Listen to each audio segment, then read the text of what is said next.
Hi everyone, this is the self-development for modern man, where we talk about all kind of topics what will make you better. No, what we help you to find your true self and just be authentic, and that itself, we believe that that itself will have a huge impact. So after my amazing sales pitch, what we're going to talk about today is understanding leadership.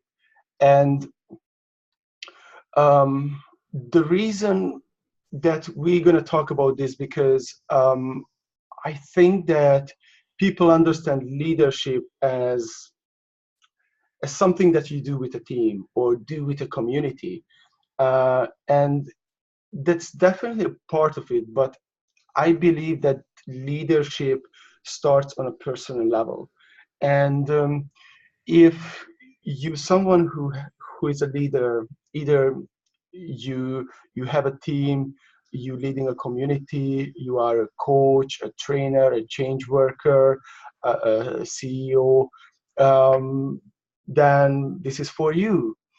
Or if you not any of those, then this is for you as well. And I think that will be the main paradigm shift. The main distinction is that leadership exists both in a personal and interpersonal level, and whether we have a team, we are leaders. We will talk about the definition of leadership, and we will go into all these philosophical, practical debates, what we usually do. So, Matt, I know that when I brought up this topic, you were like, yeah, sure, fine. And it's always good to have another perspective on how you understand your leadership. What was your first reaction when I brought up this topic?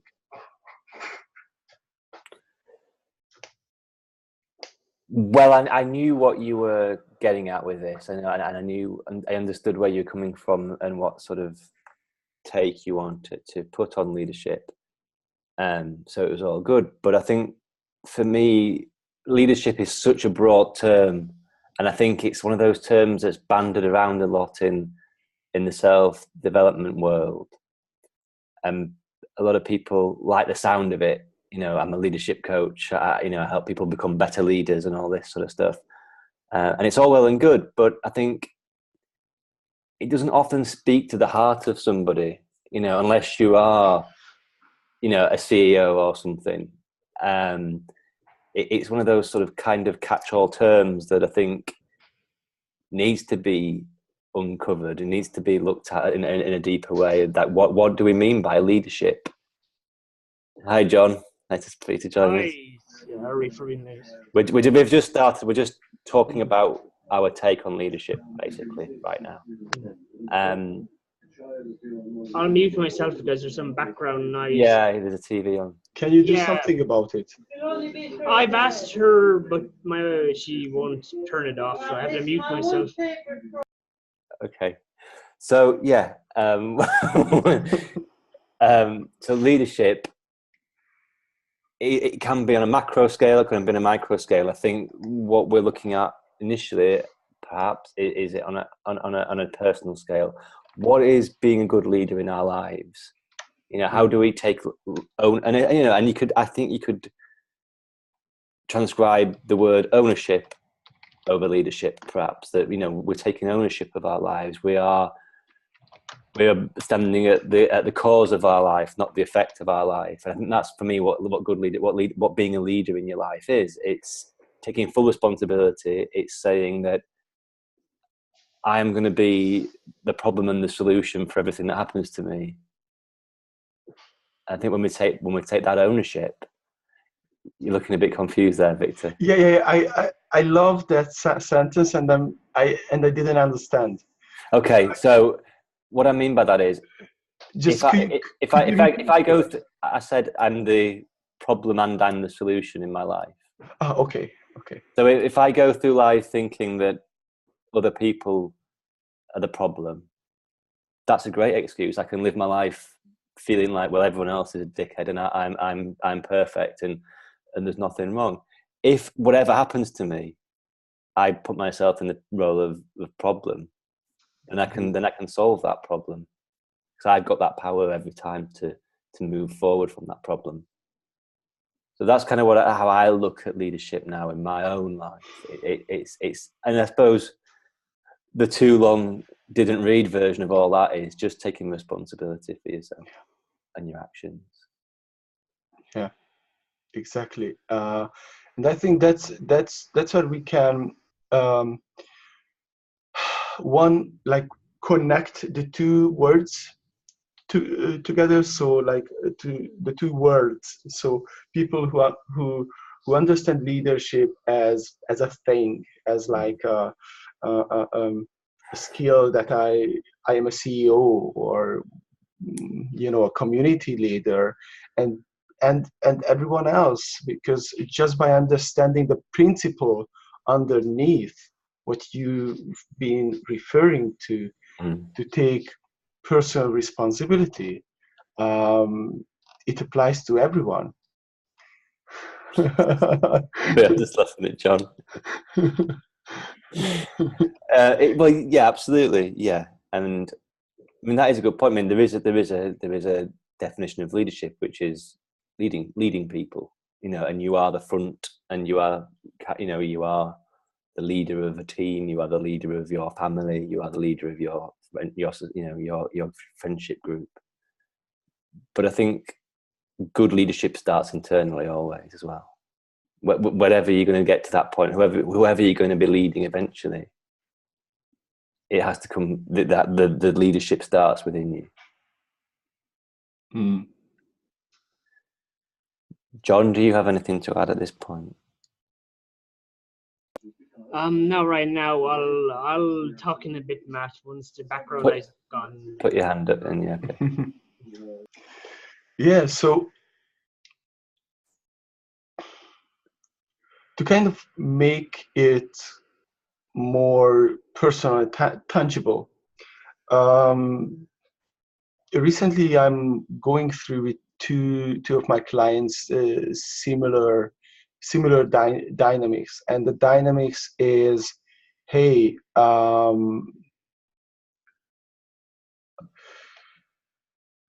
that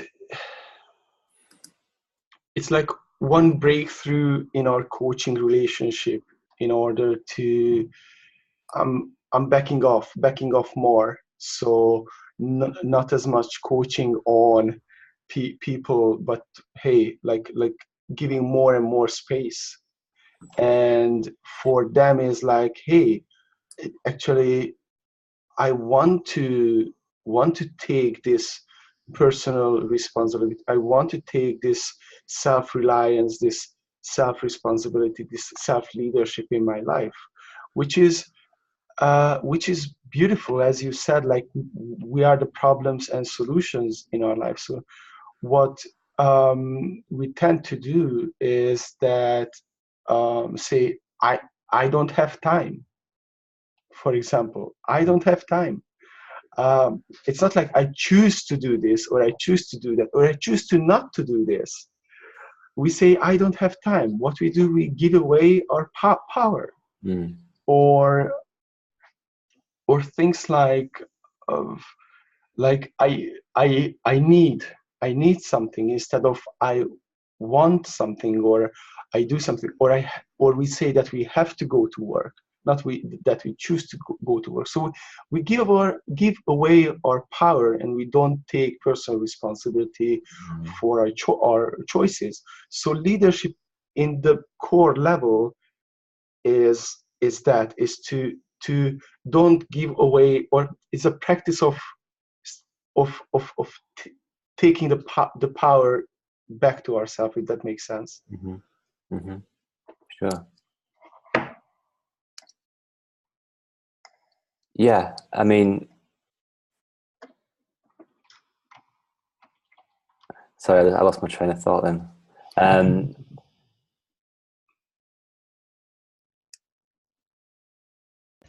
Sorry, guys, I'm just going to have to talk with freaking hymns on in the background. There's nothing I can do about this. That's all right. It's cool. Do you want to give us your take on leadership, John? Sure, sorry, maybe these things are mentioned already, but my take on leadership is basically when I think of leadership, I think of mastery over one's environment,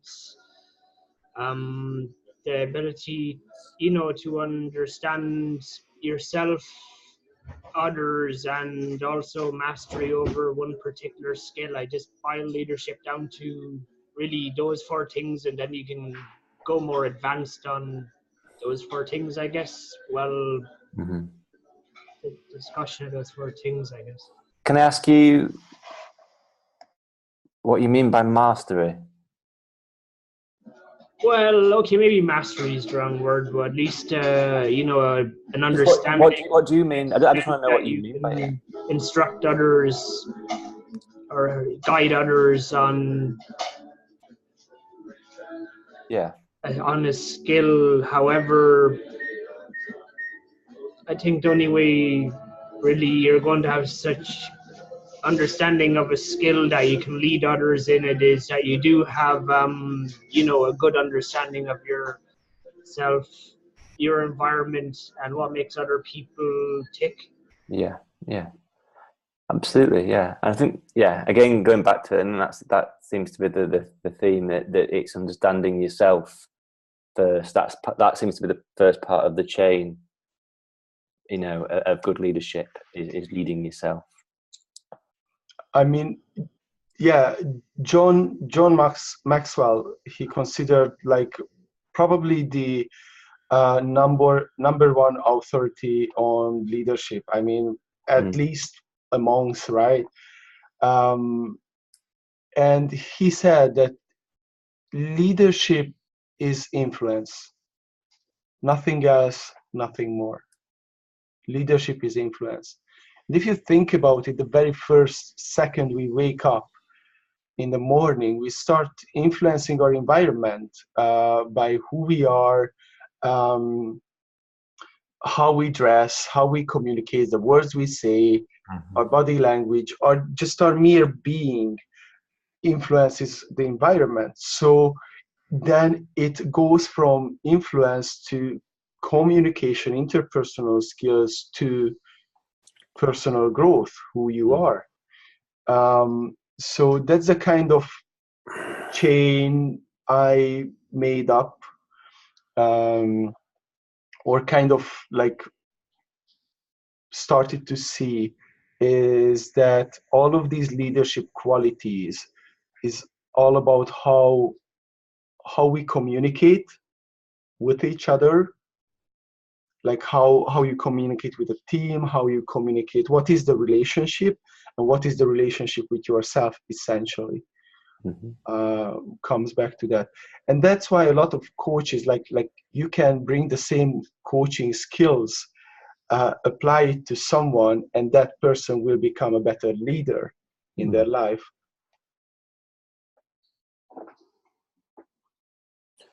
Yeah, and I think, well, okay, my question would be then, you say you start influencing your environment as a leader the minute you get up in the morning. Do you feel that then that's a responsibility to boost that influence, to control that influence?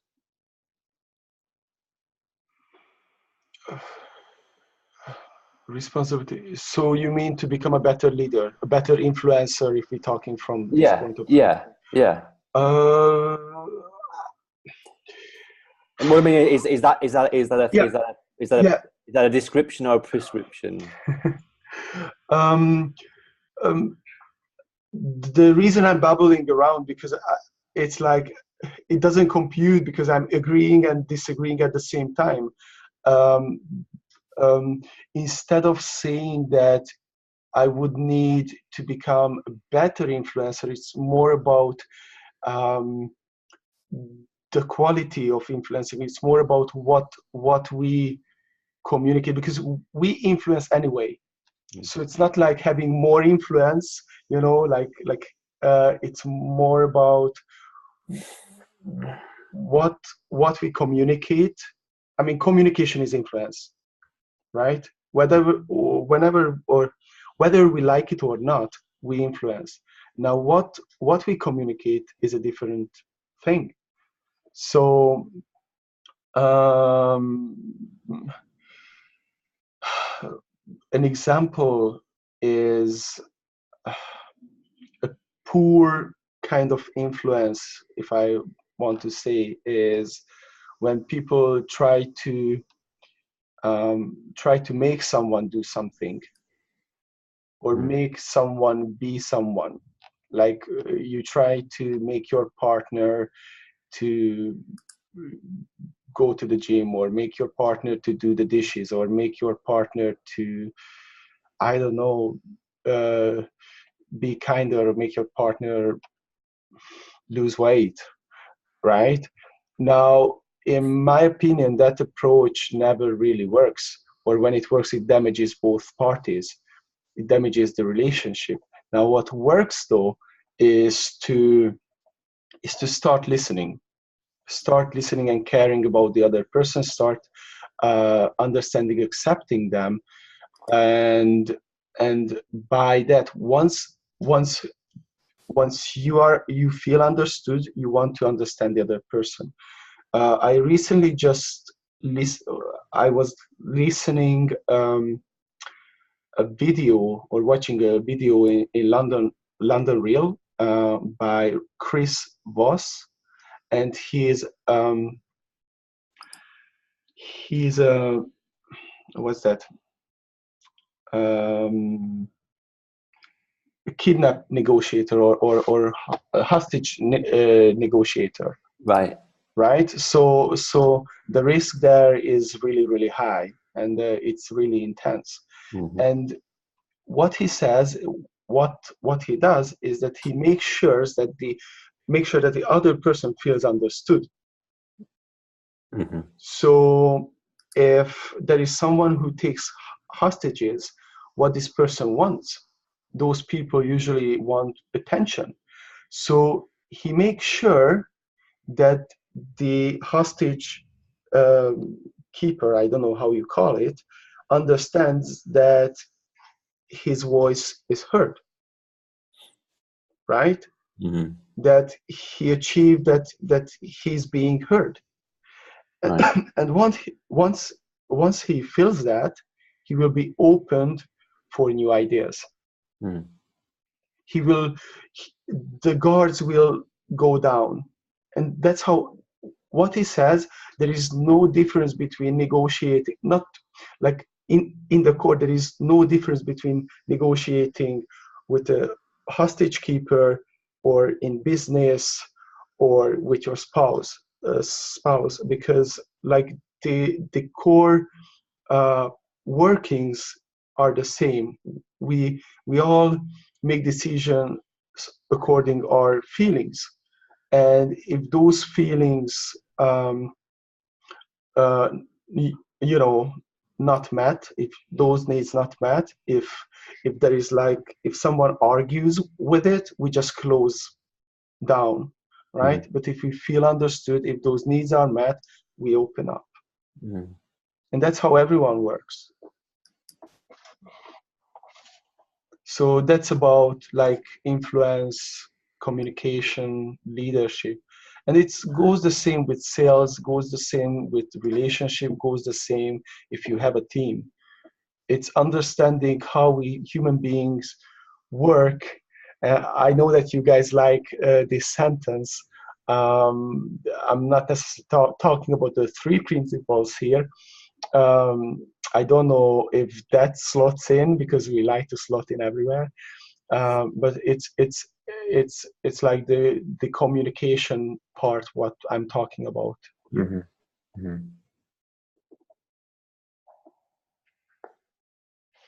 John, have you got something to say about when you led a group in the chat? Yeah, I've seen I've noticed that there's a difference in leadership in different contexts, and there's also the whole let's say I noticed, like, say for example, people are playing a video game together and you're leading a group.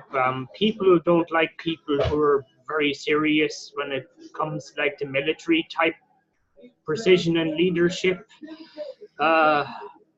Long story short, this was way in the past. I used to play this game with a bunch of people, and I ran this group and I attracted 50 people, and we were basically base building and going and attacking other people's bases and that sort of thing. And I tried to be accommodating and let people do their own thing when we weren't going after an objective. And there was this time when I handed the group away to this old, like, this guy who, he was old in real life and he'd served in the Navy, and he basically went all strict on everybody, and everybody stopped having fun, and the group started dying. But I know, don't get me wrong, I'm not comparing leadership in a video game to real life, but the takeaway from this for me was the fact that, you know, if you're just you don't empathize with people enough, and they're just going to start wanting out, you know, they don't want to be there, they don't want to do anything. Yeah.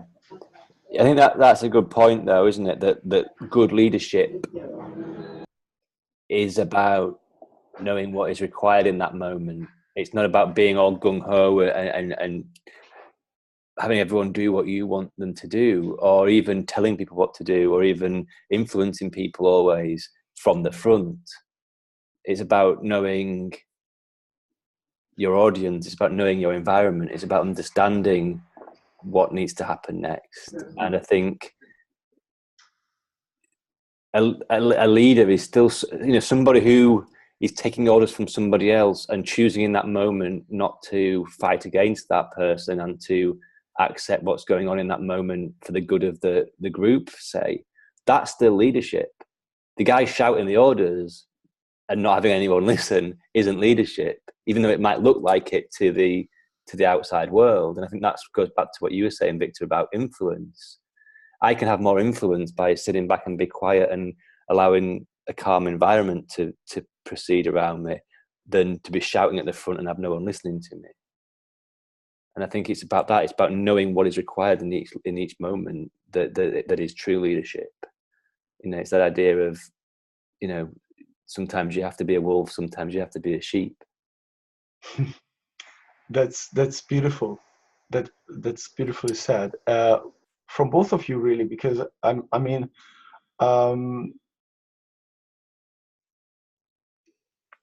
like, for example, what stood out, what Matt was saying is that sometimes you have to be a wolf, sometimes you have to be a sheep. Is like, good leaders are good followers. They can step back and say, hey, in this part you are a better leader. Let's you lead, I step back, because that's the better for everyone. Now that's good leadership. And not good leadership, and I confidently say here, not good leadership is say that I'm the best in everything, shut the fuck up, right? And I'm gonna lead, and then we go down the hill, right? And so yeah. And the other thing is what John was saying is that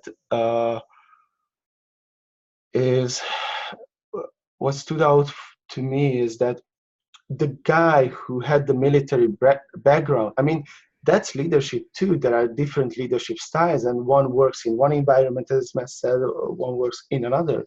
But there were no empathy. And what Chris said as well, it's the technique he's using, there is a name for it, it's tactical empathy, basically. But you don't have to think about it as a tactical thing. It's just really connecting with people and respecting. To give some context, this guy was retired Navy, and he had something to do with being the second in command of an aircraft carrier or something like that. Mm-hmm. That's what he's career was. And something interesting was he had to go on holidays for a few weeks, and he gave me back control of this group, and I managed to get the group numbers up again. Well, this time it was up to 30. I didn't quite make 50 like last time. Not that I needed 50 people, but it was kind of like, you know, in that context, when people, you know, were having fun and I gave them some leeway to just do their own thing a bit, it was kind of like they would follow me to an enemy base and just massacre a bunch of other players. And it was like, you know, we still had a good communication structure. We did have to do kind of, I guess you could say, military precision in the context of a survival video game. And I feel silly giving this example. People are going to look at me now and be like, but talking about video games. that's leadership too. The whole thing is that that we don't, most people, and I'm just realizing too, that's why I brought up this topic, is that leadership is part of our life. And these examples are great example, like the numbers you mentioned is a matrix of leadership. So like, want to know how good leader you are, look back and see who follows. So so yeah, it's, I think it's completely viable example.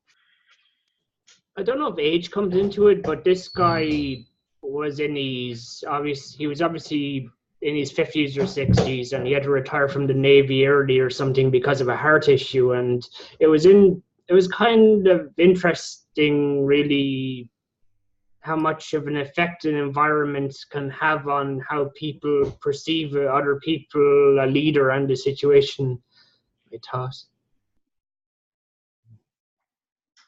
Yeah, I think so.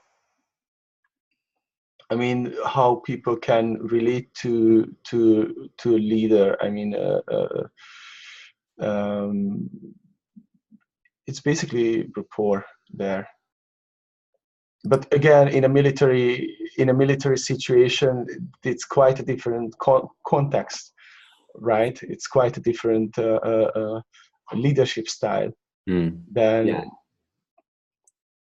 Like, Yeah, you do have to. There's a chain of command, which perhaps is different to leadership in some ways. Leadership is required, but it's kind of like, it's just like that's what we do. We're here to follow this person's orders, and I think that's perhaps what a lot of people still think leadership is. Somebody at the top who tells the people below him what to do, or him or her what to do. Yeah, I can say from experience, even in, I guess, in a virtual environment, if there's no command structure, the entire thing collapses. One of my earlier failings was no command structure, and people would just go around attacking other people, doing what they pleased, causing me a diplomatic nightmare with every other tribe on the island. See, this whole collection of tribes on this island, we'd all try and stay in good standing with each other, and it was also sort of an exercise in diplomacy. And, you know, when it comes to leadership, diplomacy is definitely something huge with, you know, other people as well as just the people under you. Yeah. And leadership is important, and even in, you know, in all walks of life, we've seen it time and time again through history that leadership happens almost naturally. You know, when you create a vacuum of leadership, someone will rise to the top and have to take at least some kind of control over things. You know, if you look at, you know, a bit of an obvious example, in Russia, you know, in communism in Russia, you know, the idea that there was no leaders, you know, that they didn't need leaders, but then the vacuum there, and it was filled obviously by people who became worse leaders than ever. So, you know, I think,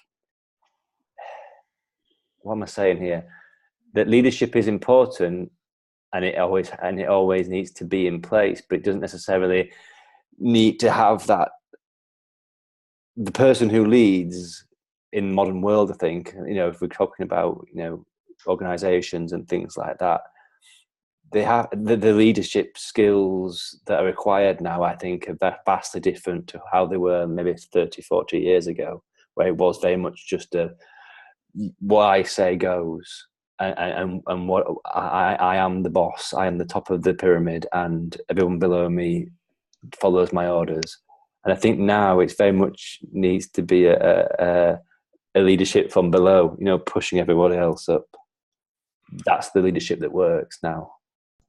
I think that probably it's more about that recently there is more awareness around leadership, like and kind of the whole culture changes, like the social cultures, people expect different things, so the context changes. Has it changed though, or is it just that your gaze has changed?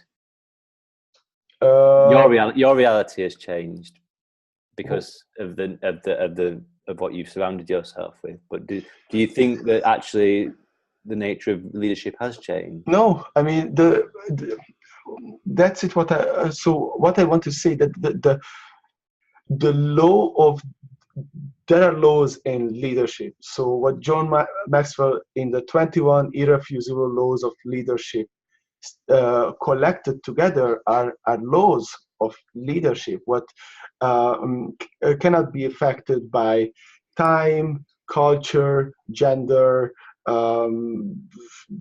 social, political. They are laws, like how leadership work. Okay. And ever worked. It's then the context, and so what I want to say, that the laws didn't change, and I kind of wanted to relate what you was saying, is that probably more the awareness or people's thinking around leadership change. That's why there is a more of a need to lead from down up and not from top down. Interestingly, this may sound weird, but when I was playing this video game, I found myself delving into the 48 Laws of Power by Robert Greene a bit. I know it's an interesting environment to bring these kind of laws into effect, but everything was a little bit cloak and dagger, and you had to figure out what people were going to do next to you. Like, were they going to attack you the next night and your people? What was going to happen? Do I need to do a preemptive strike on them? And it was really interesting. I found the 48 Laws of Power really came into effect when dealing with people in the context of a hostile environment. And that sounds like a great book. What's its name, Victor? The 21 Irrefutable Laws of Leadership. Yeah, I'm going to write that down. Sounds awesome. Also, you can find like a several hours lecture by John Maxwell on YouTube. I really recommend that. He's an excellent public speaker, presenter, teacher, so I recommend that. And he talks about how, for example, building trust, and if you have a business, like how important it is to have consistency, so you build trust, so people trust in you, and that's leadership. So leadership is like to me now, how my awareness changed, and how I start to see now, is that the way I relate to my spouse is leadership as well. It's the best like relationship I can build out. That's leadership. Can I ask you a quick question, Victor? If you were to, this might be a hard one, if you were to list only 3 qualities of a great leader, what would those 3 qualities be? The first what comes into my mind is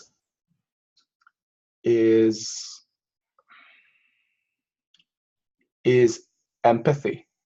but or okay, the first what came into my mind is listening. I wasn't sure if that's a quality, but I would say listening.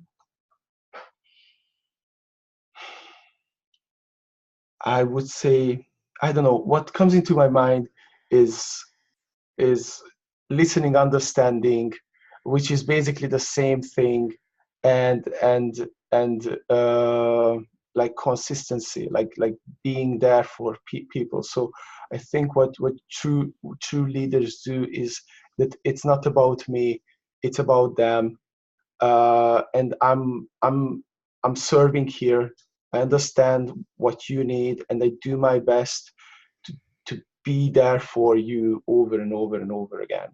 So I couldn't give you the three qualities. I gave what I think important, and there are different styles. So you can be a dictator, and that's leadership too, right? But um, but that's a different kind of leadership. This may sound funny, but there's this book on Amazon called The Dictator's Handbook, and it's highly reviewed, and it actually goes into great detail on how to be an effective dictator. I thought just to add a bit of flavor that people might be interested in that book. And Matthew, what would you say would be the three top qualities for an individual in the role of leadership? I suppose I really sort of do echo Victor's, to be honest. You know, it's empathy. It is understanding what your people, what the people who you surround yourself want. It's empathy. I guess it's also sympathy as well.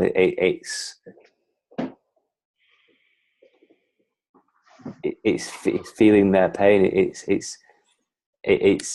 feeling their pain, and it's also having compassion to things as well. I think there's too many leaders that perhaps, because we're all getting our own headspace quite often. I think it's understanding that everyone works differently, and I'm talking perhaps much more from a organizational level here, but we all react to things differently, and just because somebody is quiet and reserved, and this person is loud and outgoing, they both have equal value. It's just getting the best out of that person and trying to find what's great about an individual, rather than thinking that everyone has to be fit into this box of what you think a productive person can be.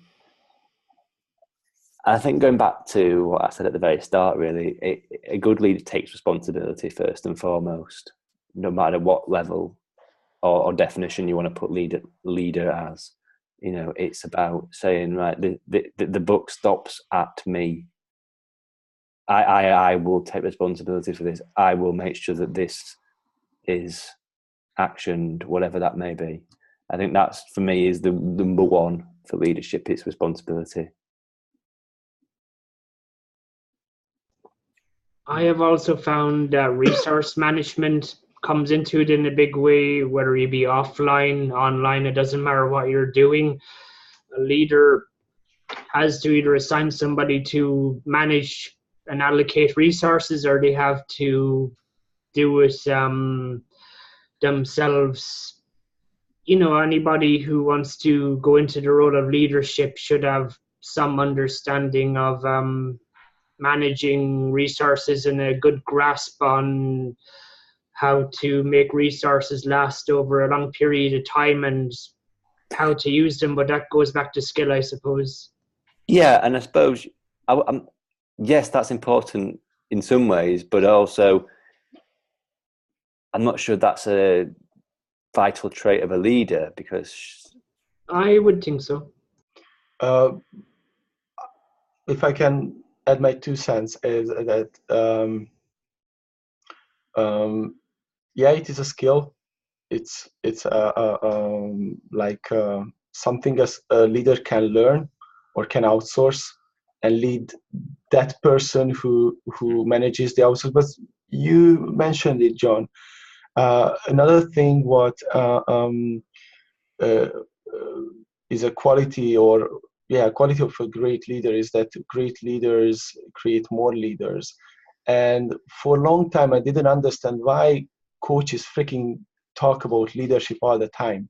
And I've been just understanding recently is that leadership is when, to me at least, is leadership much more when we meet as peers and there is mutual respect, and I give you space to be empowered to take personal responsibility, and I have my space to be empowered to take personal responsibility. It's like that's when I create more leaders. That's when I know I had coaching sessions when I was like leading a lot. It's interesting that they say that leading, when in a coaching context they say leading, it's like uh, do this and now do this, and you kind of like leading the session by telling them what to do, and that's has its place. Sometimes it's really useful that the client can relax back, but what I'm kind of going through, and my clients going through as well, is that how powerful it is when, hey, I'm just a dude, and it's like, see, you have a power over there, and it's like, what are you committed to do? Do you want to sit in the couch? Do you want to do this? With me, both are fine. And that's when it clicks to them. It's like they're not accountable to a guru. They're not accountable to anyone. It's like, this is my life. I'm a leader in my life. Mm-hmm. What do you think, guys? I believe when you are trying to train other leaders, you have to give them the space to be able to do that. You have to, offer them a comfortable environment, whatever type of environment that is. And then once the environment is started out, you can focus on actually teaching them the skills they need. But as we were saying earlier, I would say to start with leadership, you need to be able to lead your own life in a meaningful way first as well. So when you're training another person to be a leader, first, a bit like the military, you're going to teach people to be able to have a good command of themselves as an individual, and then you're going to look out and see which individuals in the group seem to be doing the best out of everybody and seem to have the best grasp over whatever situation it is. And John, someone had a military background in your family, am I right? Yeah, a few people, my dad and my uncle, who I lived with at that time, who were talking about during the last webinar. But my dad was a medic, and my uncle, I don't know what his rank was. I think he was just a regular soldier. I don't think they really had any form of leadership roles when they were in it. Okay. I was just curious, like, what was your experience? I think what's striking to me, if I may take it onto a more esoteric level, is that, leadership means different things to everybody, doesn't it? I mean, we've all got our own take on what leadership is. And whilst there are perhaps fundamental traits from John Maxwell's book, my version of what I think leadership is probably different to what your version is, Victor, and what yours is, John. That's not to say that they don't converge very much, but I think what strikes me as we're talking, and John's obviously talking about it from very much a classic ideal that there is a leader who leads, who is the top of a chain of command, either in an organization or in the military or even in life. And then there's this idea that leadership is an ongoing practice that comes from the individual, and both those things are true. And so leadership is a very broad term, and if we've called this webinar Understanding Leadership, I think for me that's the undercurrent that we should get to, which is that leadership is something that means something to you, and that you should, and something that you should bring about in your own life, and that you can bring about in your own life, and you can become a leader in your own life. And that's the first step to anything, is really saying, is standing in that power of going, I can be a leader. I am a leader. We are all leaders. Every morning we wake up, like you say, Victor, we make decisions in our lives. That is leadership. Anybody who makes a decision, anybody who can inspire somebody or influences somebody is a leader. So whilst we can get hung up on what a leader might do in various situations, I think ultimately the point I want to get across more than anything is that power is in everybody, and that you don't need a position or a rank or an age that provides that leadership for you, because leadership is an action. I just thought of something else about leadership that I noticed, even though it was my time in a virtual environment, but it applies in real life as well. And that is, I started out kind of like as being led in other groups, and the thing that saw myself sort of, I guess you could say, have any power, I guess, in leadership was the ability to speak out. As a leader, even before you hit a higher rank, no matter what it is, you have to have the ability, to be able to speak out and communicate clearly as an individual. I found that was important. Mm-hmm. Mm-hmm. Yeah, and you do have to choose people who work best with you. Anyway, go on, Matt. I just had to say. Well, you do if you're running an organisation or a team, but you don't have to pick people if you just lead a leader of the leadership in everyday life, do you? That's about you. And I suppose going on that metaphor, then you can pick the people who work for you, but it's all you. All those people that you pick are you. So if you need somebody to do something, you can become that person. You can lead yourself to become that person.